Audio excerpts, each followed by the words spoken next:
fellow Cortanas, and welcome back to the channel. I'm Cropivian, and today is my review of WrestleMania 42's Night 2.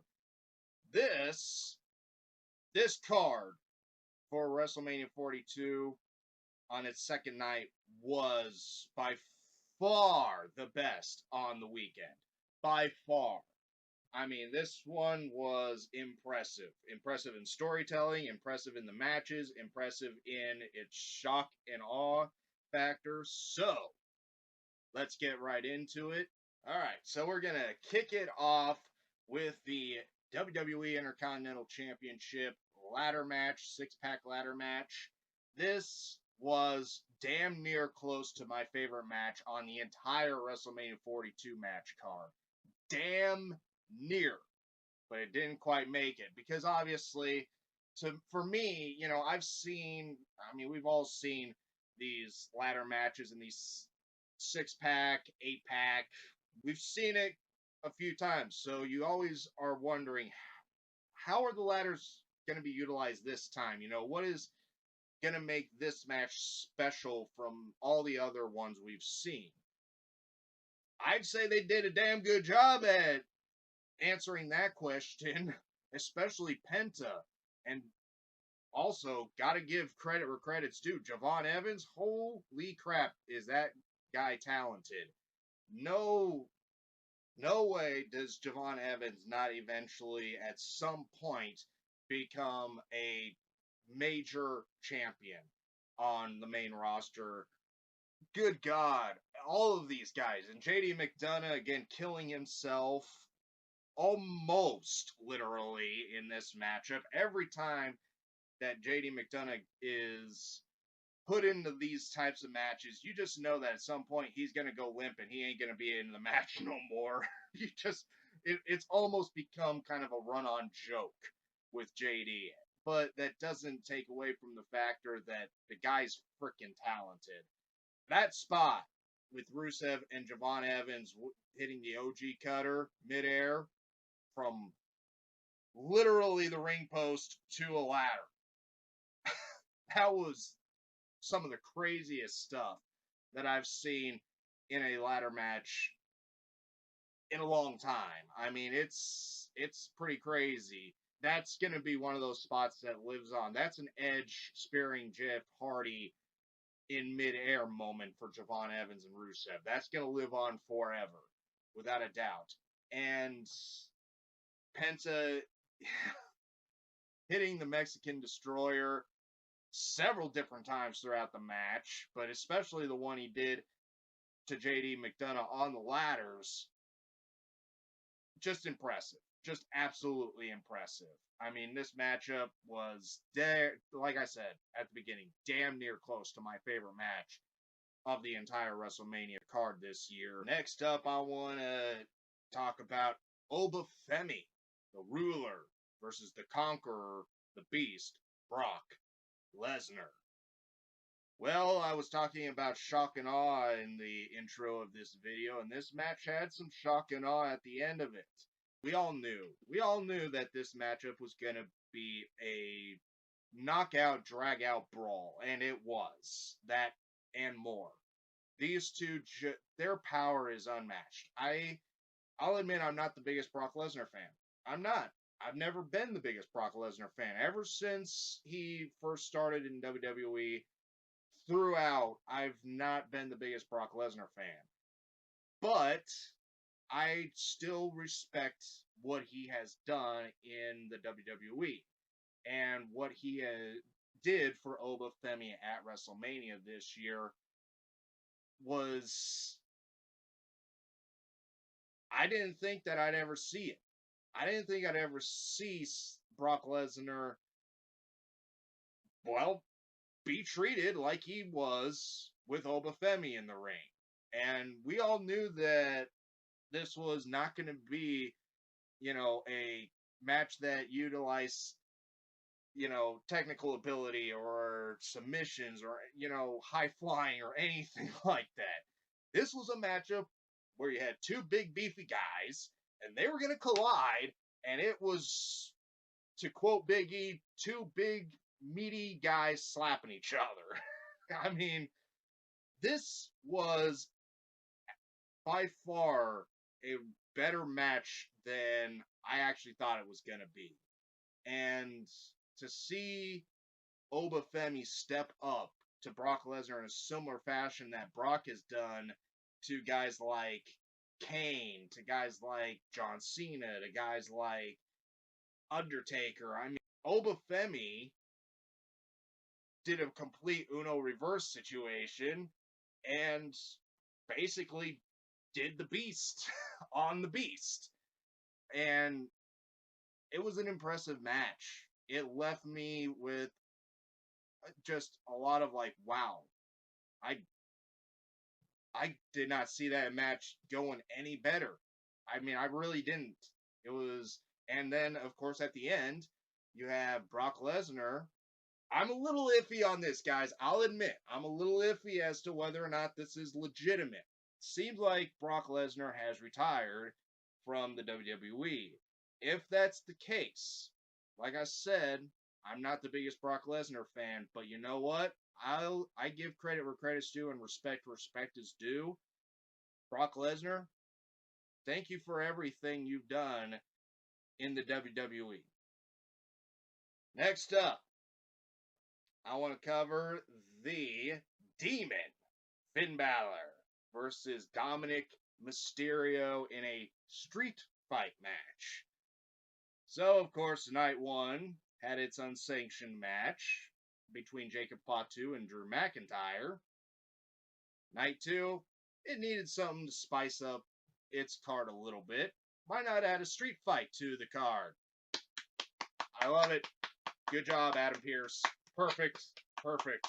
This in a street fight was definitely not on my bingo card for WrestleMania weekend this year. However, it was damn entertaining and damn fun to watch. I mean, these two beat the hell out of each other, but the Demon again shows that it can't be stopped and it can't just be taken down by chairs or tables or anything else you throw at it. And Dominic Mysterio, man, he did whatever he could to try and get one over on Finn Balor in this matchup, but Finn just kept coming and kept, going through everything that Dominic was throwing at him, and just absolutely great. Fantastic storytelling with the Demon and, Dirty Dom. I mean, while I feel that it takes away from the interestingness and the what I thought could be a captivating thing with Dom trying to get one over on the Demon with utilizing the kind of the lie, cheat, and steal techniques as we've seen him do in previous matches. I actually thought that it was better in all that it was a street fight because it took that away from Dom and made him have to actually try and beat the Demon, which he couldn't do. And that entrance, I talked about Seth Rollins' entrance in my night one review. That entrance for the Demon Finn Balor returning after 3 years, great. That was one of the best entrances at this year's WrestleMania, bar none. And this year's WrestleMania has some really fascinating entrances. Probably some of the best entrances we've seen in a while. But this story is apparently far from over. We'll see where it goes from here. All right, next up is the WWE United States Championship match between champion going in Sami Zayn versus Trick Williams. Trick Willie, did you really need that long of a train? I'm asking for a friend. The match itself, man, was actually, I thought it was going to be a really good match. I really did, going into this weekend, and especially going into WrestleMania 42's second night. I thought that match had the potential to be on the upper echelon in WrestleMania's history. And it was. it was a really solid match and a really well told story between these two. Do I think that, Carmelo Anthony being in the match would have made it just that much better? Yes, I still say that Carmelo should have been on this year's WrestleMania card, but maybe, like I said in my prediction video, maybe if Trick Williams won the WWE United States Championship, maybe that's how you get Carmelo in it again for Backlash. Well, we're here now, so let's see what WWE has up their sleeves for WrestleMania Backlash this year. But yeah, and this was a great match, solid wrestling between these two, and that's what it was. It was a wrestling match. This wasn't, it didn't utilize the weapons. It didn't utilize too much of the barricades. It didn't utilize, a whole lot of the craziness that we had seen. It did utilize celebrity though. Little Yachty in there with Trick Williams. It did utilize him a little bit. You know what? Honestly, I'm not gonna complain about it. I'm not gonna criticize it for, because honestly, what I remember coming out of that matchup between Trick Williams and Sami Zayn is the matchup between Trick Williams and Sami Zayn, and that is the way it should be at WrestleMania. Which, now that I say that, brings me into the next match that I want to talk about, which is the WWE Women's Championship match between champion coming in Jade Cargill and challenger coming in Rhea Ripley. I said in my prediction video that this WrestleMania could be the WrestleMania of interferences.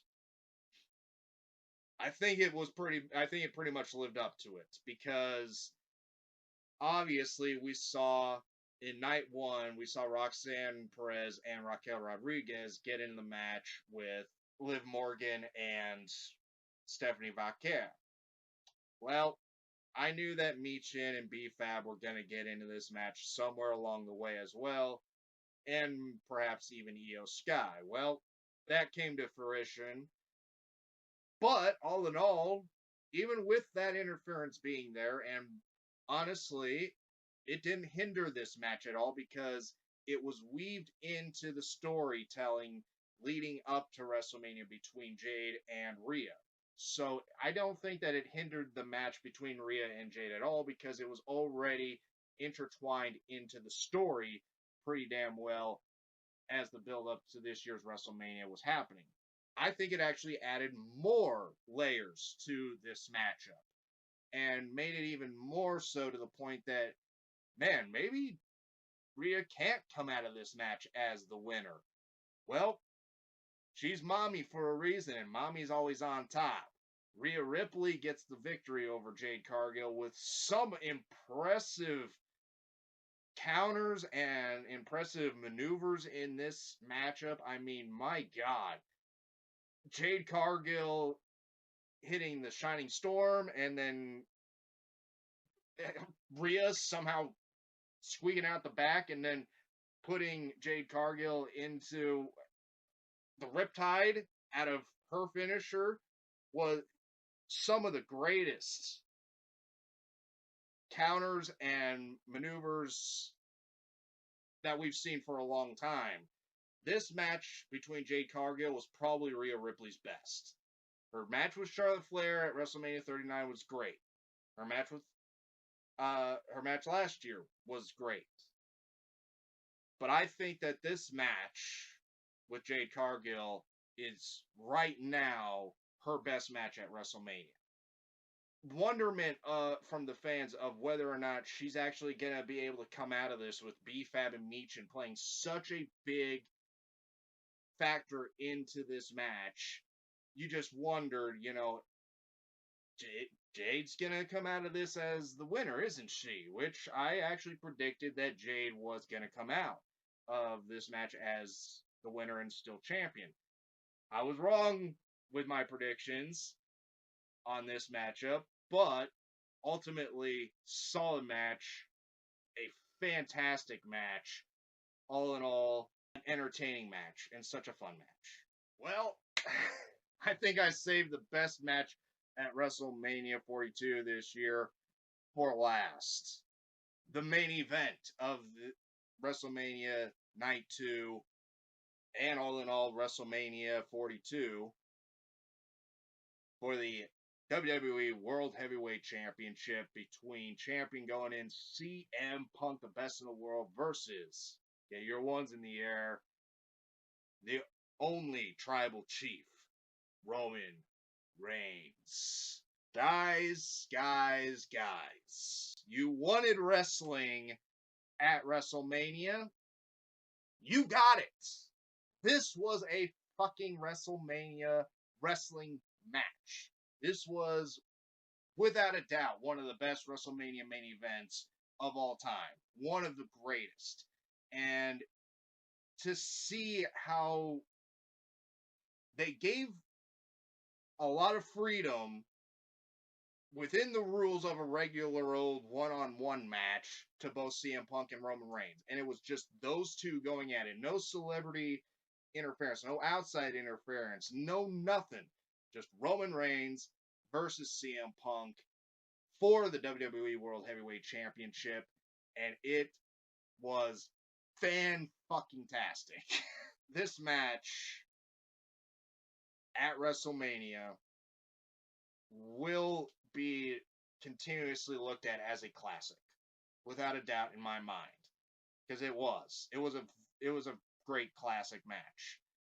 I have to address the fact of the steel steps being used in a championship match at WrestleMania with right in front of the referee's face, and Roman Reigns not being disqualified for using said steel steps. Guys, it's not uncommon for other promotions to use it, and let alone stay on the outside for longer than a 10 count in certain other promotions. I mean, we've seen it in New Japan in various big time title matches where a chair gets used or the steel barricade gets used in a way that could be considered a disqualification by the fans. Even in AEW, even in TNA, we've seen this. And back in WCW days and back in the old school WWF days, there have been moments where chairs have been utilized, ring bells have been utilized, or whatever's been utilized, and it hasn't always been issued a disqualification. Now, the reason for that is sometimes you just have to give a little leeway and let the performers do what the performers do best and entertain the hell out of the fans. And that's what these two guys did. I mean, the fact that not just one announce table was used, but both of them were used in this matchup, finally, finally, we get to see, again, a big-time title match, not utilize just one of the announce tables, but utilize both of them. And for Roman Reigns to do the powerbomb, and then CM Punk go up onto the top and do this elbow to the table, through the table on Roman Reigns. The springboard clothesline from CM Punk on utilizing the barricade of Roman Reigns back on the outside of the ring area. And then inside the ring, you got spears, you got CM Punk hitting a low blow, you have CM Punk hitting the GTS out of a spear from Roman Reigns. Just fantastic storytelling. In my opinion, 7 out of 5 stars. And I don't care what anybody has to say about it. Great freaking matchup. And a great night, too, of WrestleMania. All in all, Roman Reigns, of course, is your new WWE World Heavyweight Champion. Can't wait to see who his next challenger is, though. It's going to be interesting. Could be Oba, could be Jacob Fatu. The list is endless right now. So, my ultimate percent, or what I think that Night 2 did in a grade out of 10, this was a 10 out of 10 night. 10 out of 10. fantastic wrestling, fantastic stories were told, and all in all, it was without a doubt the best night two out of a 2-night WrestleMania that we've seen in a long, long time. Absolutely fantastic. So, my overall grade, though, so that would mean from the 7 out of 10 to the 10 out of 10, that means we're at a 17 out of 20 for this year's WrestleMania. For my grading, I would say that that would put this WrestleMania at about a B plus for me. Um, it was definitely a fun Mania. It definitely had some really memorable moments, both from night one and night two. Overall, night two was the better one. I can't wait to see the day when we have a night one and night two again, both just elevate WrestleMania to a whole new level.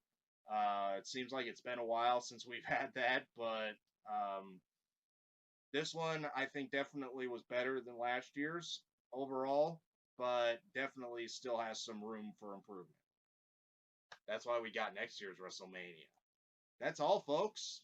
Can't wait for next year's WrestleMania, and I will see you at the next prediction and review videos that I will do for the next wrestling event, whatever promotion that may be.